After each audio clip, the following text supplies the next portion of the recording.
नमस्कार मंडळी, नमस्कार नमस्कार नमस्कार. परत एकदा नवीन विषयाच्या नवीन व्हिडिओमध्ये आपले सर्वांचे स्वागत. काय मित्रांनो, आजचा व्हिडिओ आहे ना तुम्हाला आवडन असा आहे, तुम्हाला पसंत पडन असा आहे, खास आपल्यासाठी आवर्जून घेऊन आलो, तुम्हाला आवडन असा. पण हा आजचा जो व्हिडिओ आहे ना, काही जणायला फक्त आवडणार आहे आणि भरपूर जणायला आवडणार नाही, तरी सुद्धा घेऊन आलो की बा ज्या माणसाला, ज्या मुलाला, ज्या मुलीला, ज्या बायाला, ज्या ताईला, ज्या माईला, ज्याला नाही आवडला ना, भले काही हरकत नाही, नाही आवडत, पण ज्या ज्या बाया, माय मावल्या, माणसं, पूर काही जणाला जरी आवडला तरी आपल्याला धन्यता वाटली बा. आणि काही जणायला आवडनच, असाच विषय, असाच एक व्हिडिओ तुमच्या समोर घेऊन आलो. व्हिडिओ साधा आहे. तुम्ही म्हणसाल इतकुशा साध्या साध्या गोष्टी आम्हाला समजत नाही का? पण साध्याच गोष्टी काही जणाला समजत नाहीत आणि त्या न समजल्यामुळं मोठमोठ्या गोष्टी आपल्या समोर उभ्या राहतात, उभ्या ठाकतात, मोठा प्रॉब्लेम करतात, मोठा गुत्ता तयार करून ठेवतात. त्याच्यासाठी आपल्या समोर आज एक विषय घेऊन आलो. विषय नॉर्मल आहे, छोटासा आहे, एक चिनगारी सारखा आहे. पण ही एक छोटी चिनगारी जर मोठी झाली ना तर अख्खा वनवा लागू शकतो. डोंगराची डोंगर सुद्धा खराब, जाळपोळ होऊन राख रांगोळी होऊ शकते. अशातला आजचा हा एक नॉर्मल विषय घेऊन आलो. तुम्ही तर त्याला नॉर्मलच समजसाल, त्याला काही हरकत नाही, नॉर्मल का समजाना. पण चला व्हिडिओला सुरुवात करतो. आपलं जे खानपान आहे ना, आपण खातो आपल्या शरीराला अंगी लागायसाठी, आपली तब्येत चांगली राहण्यासाठी, आपला सुडोलपणा चांगला राहण्यासाठी, आपल्या अंगात ताकद राहण्यासाठी आपण जे नेहमीचं अन्न खातो, स्वादिष्ट, रुचकर, पौष्टिक खातो ना, सगळे जण खातात, तुम्ही बी खाता, मी बी खातो. परंतु खाण्यात फरक दिसला, खाण्यात फरक काय. काही जणांचं जे खाद्य आलंय ना, आता मी एक दिवस ह्या उघड्या डोळ्यानं पाहिलं, उघड्या डोळ्यानं पाहिल्यामुळं तुमच्या समोर घेऊन आलो की साला मला जर हे दिसतंय, मग माझ्या बांधूला, माझ्या भगिनीला काऊन दिसत नाही, म्हणून हे तुमच्या समोर घेऊन आलो. तुम्ही छोटे म्हणून इग्नोर करता, सोडून देता, पण ते आपल्या शरीरासाठी घातक आहे. तो विषय तुमच्या पुढे घेऊन आलो की काय घातक आहे. अन्न तर आपण सगळेजण खातो, भाजी भाकरी, पण त्या भाजी भाकरीमध्ये जे काही जड आहे, जड, शरीराला आतून पोखरणारी ती जड आहे ना, तो आहे भाऊ मसाला. तुम्ही माणसांचे मसाला छे करायचा विषय नाही. तुम्हाला छे माणसां काही हरकत नाही, तुम्ही याला कमी दर्जा द्या, पण त्याच्यापासूनच आपल्या शरीरात हजारोनं व्याधी तयार होऊ राहिल्यात, हजारोनं बिमाऱ्या वाढू राहिल्यात मसाल्यामुळं. काय असतं बरं हे मसाला, काय असतं सांगू शकता तुम्ही? वापर सर्रास आहे, सगळेजण सर्रास वापर, सकाळी वापर आणि संध्याकाळी वापर, सकाळी वापर आणि संध्याकाळी वापर. बरं काय असतं मग हे? कधी विचार केलाय की आपण जे खातो, आपल्याला जे चांगलं लागतंय, चांगलं वाटतंय, पण हे आपल्या शरीरासाठी किती हानिकारक आहे, किती प्रमाणात चांगलं आहे? कधी विचार केला? कोणच विचार केला नाही, केलाच नाही. ज्यानं केला असन ती सुज्ञान मंडळी आहे, त्यानं केला असन त्याला आपण धन्यता, त्याचा आपण धन्यवाद देऊ त्याला. पण ज्यानं नाही विचार केला, सर्रास त्याचा उपयोग घेतला, उपभोग घेतला, त्याला काही ना काही प्रमाणात तरी त्याचा गुण दिसलाच असन. गुण नाही म्हणता येणार, अवगुण दिसलाच असन. तर ज्याला ते अवगुण दिसला, त्याईनं परिवर्तन केलं असन, त्याईनं मसाल्याची वाट सोडली असन आणि दुसरी वाट धरली असन. पण ज्याईनं नाही वाट सोडली, त्याच्यासाठी आपण आज हा व्हिडिओ घेऊन आलो की बाबा हो, तुम्ही बी वाट सोडा. आणि परत एक जे मसाला आहे ना, आता मार्केटमध्ये लय आले गंजची गंज.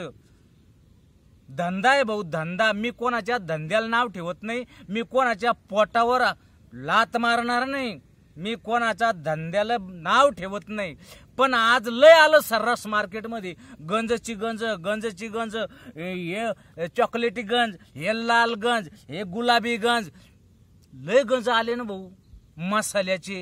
हे पळ्या त्याच्यामध्ये इकडं द्या. गेलं कोणी काय भाव आहे? 40 रुपये पावशेर द्या आम्हाला. काय भाव आहे? 50 रुपये पावशेर द्या आम्हाला. कित्येक जण सर्रास त्यो मसाला खाऊ राहिले. लेबल नाही, काय नाही, कुठून आणलाय गंज, कशाचा बनवलाय, कोण्या मुळ्याचा बनवलाय, कोण्या सालपटाचा बनवलाय, कोण्या पालगटाचा बनवलाय, बारीक भुसा आणि ठेवलाही विक्रीला काही माहीत नाही.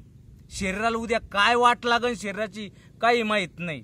म्हणून सांगणं चाललंय, म्हणून आवर्जून तुमच्या पुढे हा व्हिडिओ आणला की लेबल असेल ना भाऊ, लेबल जर असेल आणि जर आपल्याला काही करता काही त्यातनं जर झालं तर आपण लेबलवर डायरेक्ट ॲक्शन की तुमच्या हे लेबल आहे, हे नाव आहे, याच्यात हे कंटेन आहे, हे आम्ही वापरलं, यानं आमच्या शरीराला ही बाधा झाली, आता आमची काय सोय, आपण त्याला म्हणू शकतो. कारण त्याला लेबल आहे, एक विशिष्ट मार्क आहे.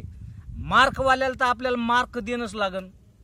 पण ज्याला मार्क नाही, नुसता गंज आहे, तेव्हा आज आपल्याला गंजची गंज खाऊ घालून उद्या आपल्याला व्याधी जर झाली तर याची जिम्मेदारी कोण घेईन?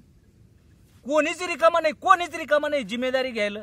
म्हणून सांगणं चाललं दादा हो, म्हणून सांगणं चाललं बहिणी हो, की तुम्ही जे जाताना स्वस्तात घेऊन येताना गंज अर्धा किलो काही मावल्या मसाला आणतात मोकळा.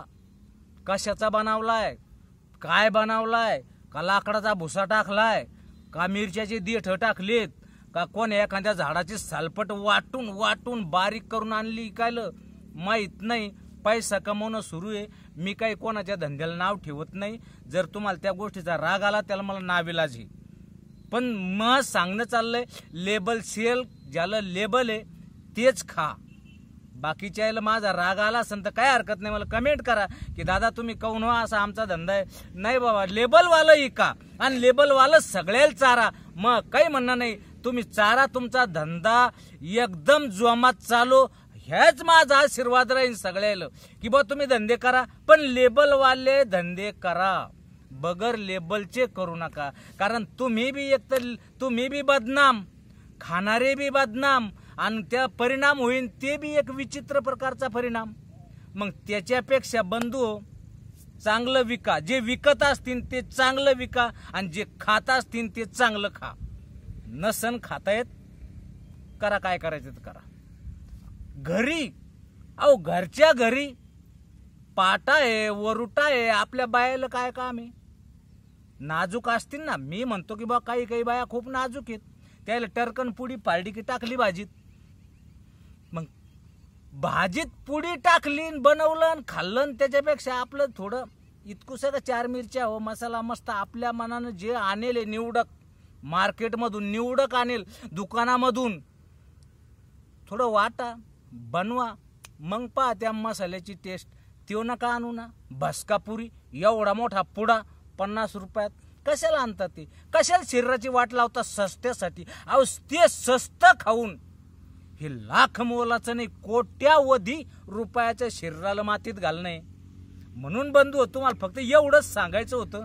तुम्हाला किती आवडतंय आणि किती नाही आवडत हे तर आता तुमच्यावर डिपेंड आहे.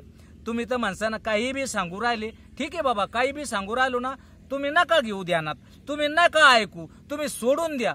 नळी फुंकली सोनारे इकडून तिकडे गेले वारे, तशी गोष्ट मी असं समजा नळी फुकेले, तुमच्या ह्या कानातून ऐका, ह्या कानातून सोडून द्या, मला त्याचा काही वाटणार नाही. पण जे जे बंधू ऐकतील, जे जे ध्यान देतील, त्या इच्छासाठी मात्र मी आवर्जून हे सांगणार आहे की भाऊ तुम्ही खाताय चांगल्या क्वालिटीचं खा. जीवन एकदाच आहे, बार जीवन नाहीये, म्हणून खाताना चांगलं खा.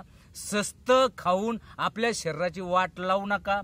लेबलवालं खा, चांगल्या क्वालिटीचं खा, वाटून घाटून खा. बापदादे 100 वर्ष जगले, असे तसे नाही जगले.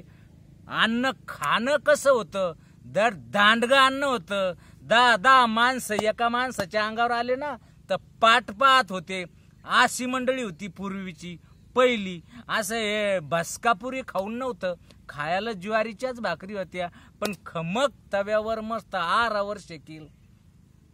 छान होतं ना पहिलं. अजून बी तसं होऊ शकतंय, पण काय झालं, जग बदललंय, चंद्रावर चाललंय, सगळं काही आता बदल आदल घडेत, जुनं काही राहिलं नाही. त्याच्यामुळं आता तुम्हालाच म्हणून काही फायदा नाही. सगळं नवनवीन आहे, तांत्रिक युग आहे, वैज्ञानिक युग आहे. सगळे आता कोण्या तरी गोष्टीच्या पाठीमागं, नोटाईमागं, पैशामागं, पगारामागं पळून राहिलेत.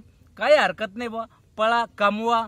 तुमच्या जीवासाठी तुम्ही कमावताय, पण एक वेळ असं करा, आपल्या शरीरासाठी बी कमवायला लागा. आपल्या शरीरासाठी बी तडजोड मात्र करू नका.